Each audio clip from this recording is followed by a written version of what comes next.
Il a compris, encore une fois, que l'école serait vraiment le pilier de l'indépendance.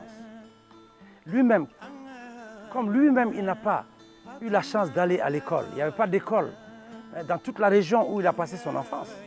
Donc pour lui, il n'était pas besoin que les générations futures aillent se battre en Europe pour apprendre à lire et à écrire. Parce que c'est comme ça que lui, il a appris à lire et à écrire en se battant contre les Allemands et les Italiens, contre les forces de l'Axe. Okay?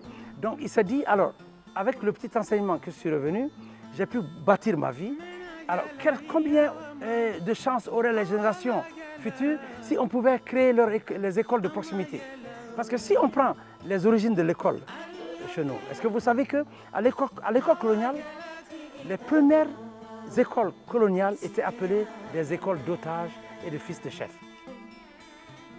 Alors, ça veut dire que pendant l'expansion coloniale, pendant l'occupation coloniale, au fur et à mesure que l'occupation coloniale se faisait, chaque officier donc, qui était chargé de régiment était chargé en même temps de fonder une école qui était considérée comme lieu où on gardait les enfants des chefs, comme des otages pour leur imposer la rationalité du colonisateur, pour les transformer en Africains noirs, vous comprenez?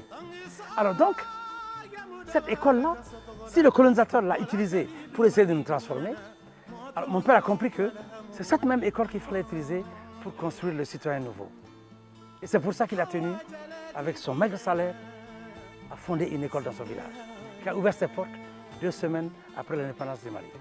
Oui, j'ai brossé un tableau de la vie du père, mais je crois que l'école, cette école même, est un cas d'école, littéralement.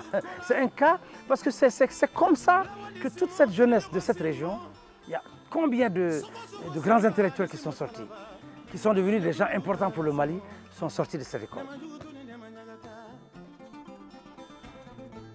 À ce plan que les Américains ont décrété après la Deuxième Guerre mondiale pour reconstruire l'Europe. Vous comprenez? Donc le Mali et l'Afrique de l'Ouest, je crois, surtout le Mali, a besoin de faire un plan Marshall pour reconstituer l'école. Et là, il faudra faire appel aux enseignants qui sont à la retraite, qui appartiennent à certaines générations, qui ont été mis un peu trop tôt à la retraite, qui ont encore beaucoup à donner. Et surtout, et nous tous qui sommes dans la diaspora, nous devons conjuguer, mutualiser nos forces pour revenir au pays en permanence, de façon permanente ou de façon ponctuelle, pour former les formateurs. Vous comprenez? Il faut commencer par les formateurs et leur montrer comment est-ce qu'on peut rendre l'enseignement de notre littérature vivant. Parce que notre littérature, c'est notre culture. Vous comprenez? Et ça, c'est une des dimensions, à mon avis, une des conséquences positives qui pourrait découler de cette année de la culture.